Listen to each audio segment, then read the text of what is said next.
Hey, what's up everyone? This is Walter, and I'm back here with more stories from Reddit. The last one didn't do enormously well, but let's give it another shot. Today we're going to be talking about weeaboos, who are people who have failed to enjoy anime responsibly. It becomes their entire focus in life, sometimes leading to rather racist assumptions about Asian people. They also have trouble recognizing any of this behavior as cringy. Anyway, let's begin with weeaboo stories from Reddit. These stories come to us from Reddit Weeaboo Tales. Helped a weeaboo move and discovered he was quite a bit more weeaboo than I thought. Met him at work, and first off, he didn't seem too far down the weeb spectrum, but he did seem to watch anime during work breaks. He also watched other stuff like Rick and Morty. I started talking to him because I played a lot of video games, and so we seemed to click on a few JRPGs. I think he was impressed that I played some of them, but I play a wide range of games, and usually any game I get into, I do tend to play in depth. So I think he got comfortable with me because of how detailed I had played a few JRPG games. Well, one day he asked people at work to help him move and said he would buy us all Kobe Steakhouse dinner. Go figure. But it is a nice place for dinner. So I agreed with some others and we eventually met up at his apartment shortly after lunchtime later that weekend. Only to discover how complicated helping someone like this move would be. There was anime and hentai figurines on display everywhere that we needed to gather up carefully and box, at least 50 of them. What the hell, I've helped a number of people move and I can't even imagine showing up and them expecting you to pack all their stuff for them too. Of all sizes too. Some typical action figures and some the size of basketballs. So this took quite a while, requiring some of them to be disassembled. Since some have weapons and heads with big anime hair that pop off. He clearly had no shame, but I did see it as somewhat rude he couldn't box things like this ahead of time. Not to mention that the several case-style furnitures with things like glass doors, pegs, and shelves was also an absolute pain to disassemble, pack, and move around carefully. But he also had a lot of weapons, like swords, probably 30 plus hanging all over his walls. So many that when boxed they were actually pretty heavy, and more annoying than you would think to handle each one of them. After finally packing away most of his living room into his SUV, which took several hours, I didn't think it could get worse until he needed us to help him move a quite large anime body mattress, with some pink-haired, lowly-looking anime girl posing forwards and backwards on it. This was so disgusting looking that another coworker helping basically snapped and made some random excuse on why she had to leave early. We could all tell why she was bailing, and started to get the same idea that we should too, but he seemed oblivious. At this point his SUV was already packed nearly to the brim and he wanted us to lift the body mattress on top of it so he could tie it down. Still no shame about it. So after carrying quite a disgusting thing, it was already getting pretty late. I think he put no effort to realize how long this move was going to take. There was still another round of things left to load. But he expected us to help him offload everything at his new place first. So we drove separately in another's car since his SUV was packed. We unloaded everything inside fairly quickly and implied we should get some dinner first. Any normal person would agree, but he was so clueless and inconsiderate that he insisted we should finish moving another load. We got back into the car, pretty annoyed. It was past 6 p.m. already, and as we were driving back, we decided that we were all going to bail and just go get dinner ourselves. We got back to his place, and right in front of him, all walked to our separate cars and drove away to meet for dinner without him. I knew returning to work would be awkward and strange. He pretended for weeks like it never happened, and never acknowledged anything. A few months went by, and I found out through others that he was leaving to take a job in Japan, doing some English-related vocational training for certain Japanese careers. Haven't seen him since, have no clue what became of him. But I have a feeling his journey in life may not go well. I've heard of body pillows. Surely you don't mean an actual mattress, right? It was basically like a queen-size mattress with anime girl body drawn on the sheets. Okay, I've gone and checked. Yes, things like this do exist. Could you imagine having this and just wanting someone to help you move it? This, sheet, I guess, was actually sold out, so maybe I'm the weird one for not wanting one. You know, I think I'd also be pretty annoyed if someone asked for my help moving but neglected to tell me that they have several dozen swords. I can only imagine what a pain in the ass that is. Weeaboo friend. During my last year of high school, I had a class with this girl named Kay, not her real name. We had been school friends since middle school, and me and her bonded during that time with our love of anime, since not many people that went to my school at the time knew what it was. Kay didn't seem like that much of a weeaboo in middle school, but she definitely evolved throughout high school. Though the worst of it was 12th grade. We had culinary together, and every Friday we were allowed to bring our own food to cook/eat and watched a movie. We were both friends with the other people that sat at our table, and Kay would always bring cup noodles for all of us. The catch with that, though, was that we were only allowed to eat it with chopsticks, and if we didn't, and we had to say thank you in Japanese every time she brought us noodles. It was weird, and everybody at our table, myself included, stopped asking her to bring us food. She also would wear a kimono nearly every day to school. She'd always bow to our teacher when class was starting and say loose Japanese greetings. Once we all graduated, I haven't spoken to her since, but I'll occasionally see her pop up in my Instagram feed, and she's still living her best weeaboo life. I mean, I was in Korea for a year, I know how to use chopsticks, but isn't a fork just so convenient for ramen? The weirdest part here is that in Japan, they'd probably be wearing some sort of school uniform, right? I mean, you'd still look like a total weirdo coming in wearing a kimono every day, so why do it? This next and I think final story is a bit more serious. It's about a guy who really wanted a Japanese girlfriend and found one somehow.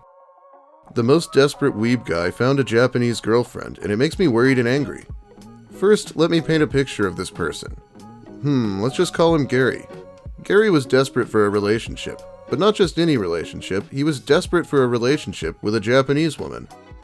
He told our mutual friends that his future wife had to be Japanese, period. Anything else would not do. And in every Japanese woman he met, including me for a while, he saw a potential girlfriend. The fact that he would pursue anyone, no matter their type or hobbies, as long as she was Japanese, is so shallow it makes me want to bang my head into a wall. Now, the local university has a number of language exchange students every year, most of whom are girls around the age of 20. Gary is in his 30s and is still not finished with his studies for some reason. I'm not sure what he's majoring in, but he's been learning Japanese for around 8 years or so he's a decent speaker, in theory at least. Then there's a couple of half-Japanese people who live here permanently, including me and our friends. So there's a sort of fluctuating community, though not so much recently due to COVID, that is generally very open to everyone who wants to learn or practice their Japanese. I guess you might call a lot of people there weebs, but honestly I don't mind this much, as long as they're sincere and open-minded. But hopefully you'll come to understand why I'm worried about our Gary. Like you may have guessed already, Gary is the type of person who would always look for a language exchange partner, and then pursue her romantically. Yes, indeed, many of the Japanese students who come here are also secretly hoping to find a foreign boyfriend, but let's just say their ideals and Gary don't quite match up. Gary also has never been to Japan, but he's a big fan of Japanese idol groups. And even though he in theory has a decent command of the Japanese language and has had a lot of contact with Japanese people, he still doesn't get that. For example, things like irony and sarcasm often work differently. Like in Japanese, you wouldn't usually say, "Wow, that's just great," when something is pissing you off, but he doesn't get that. And then the exchange students are puzzled, but he doesn't pick up on it, and so on. Gary is also the type of guy, well, I don't know if incel is the right word to use here, or the friend zone guy or something. He's generally an agreeable person, but always has ulterior motives. He won't just go and ask someone out straight away. No, he'll maneuver himself in the general vicinity of his target and spend time with her, befriend her, and hope this somehow leads to a romantic relationship. He did the same thing to me, but then I got into a relationship with someone else, and suddenly he was no longer interested. Then he avoided my boyfriend for some reason. Yeah, the comments pointed out that the correct term probably isn't incel, but nice guy. Another subject I cover fairly often, believe it or not. Gary was also dating, that is doing language exchange, but to him it was like dating, a Japanese student who was on exchange for a year, and when she got into a relationship with someone else, Gary got mad at her boyfriend and hated him for stealing her. He didn't say that openly, but well, word gets around. You can probably imagine that this passively aggressive romantic behavior can be uncomfortable when he's targeting you. This is even exacerbated for many Japanese girls because, like I described earlier, subtleties usually escape Gary, and the girls on the other hand aren't used to being straightforward enough to tell Gary no in a way he understands. Anyhow, he never had a girlfriend or even actually dated someone in the couple of years I've known him. This year, due to COVID, there are hardly any exchange students here, so it seems like Gary has changed his strategy. He's been posting in Japanese on social media, and his hashtags made it very clear that he was looking for a girlfriend. Some of these posts were rather painful to read. Let's just say he was opting for pity. Perhaps I might have even felt some pity for this person who's alone and in need of a partner, if it weren't for the fact that at the same time he's not helping the situation by not even considering any non-Japanese women. And now, well, he's finally found someone. I haven't met her as I've only heard of it through social media, but she now lives with him and he posts about it on social media in his broken Japanese. She also apparently moved here from Japan. I try not to disclose where here exactly is, even though the whole COVID situation. I suspect he'll from now on stay away from my circle of friends because he's never been there for friendship or community anyways. I know I shouldn't care, but for some reason it pisses me off to no end that this insincere guy has managed to find someone online and talked her into being his girlfriend. That's the only way I can imagine it happened. From his posts on social media, I can infer that they haven't known each other for very long. White guys are sometimes accused of having yellow fever when they prefer Asian women, but many Japanese women have a sort of white fever as well. They know Caucasians from TV or maybe their English teacher, and they'll have a very skewed perception of what counts as attractive and what to expect from a guy. Or they'll just think it's cool and cosmopolitan to date a white guy. Gary's girlfriend is either that type or she's hopelessly naive. Or both. If I met her, I'd want to ask, "So what do you like about Gary?" in just the right tone to let her know what I'm thinking. But then again, I probably wouldn't do that because I'm not so spiteful that I'd work to destroy someone's relationship. But even though I know it's despicable of me, I hope their relationship fails, just so Gary has to realize that a relationship is about two real people and their respective personalities, and that his ideal partner, being any Japanese girl, is so horrible, horrible, horrible. Edit, I'll elaborate a little bit on why all this is making me so uncomfortable. Another thing I forgot to mention is how possessive he was of his female language exchange partners. Like he would actively try to avoid other common friends while he was on a date, in his mind, with her.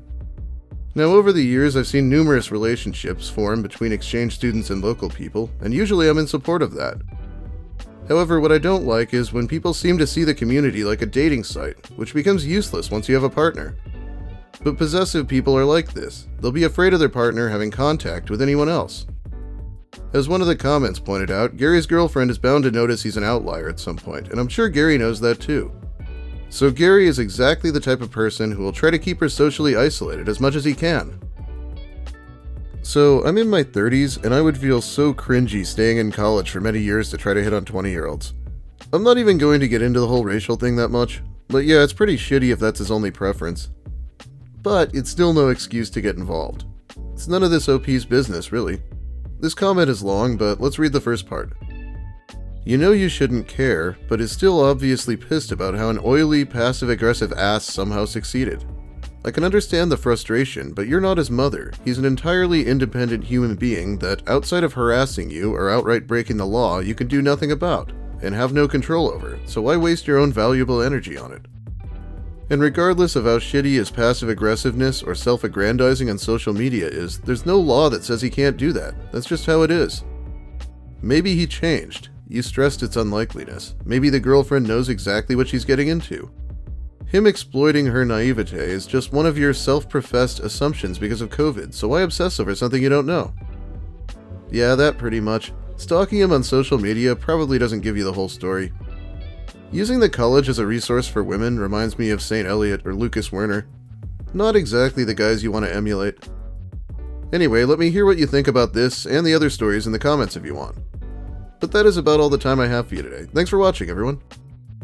If you liked the video, please give it a like. If you have something to say it in the comments. The algorithm loves comments, I think. If you're new here and want more from me, consider subscribing. We'll get this channel rolling again eventually. And big thanks also to my generous patrons who support me directly, so I don't have quite as much to worry about. I'll be shouting them out at some point this week by name. Have a great day, everyone, and consider making the upgrade from a body pillow to a mattress.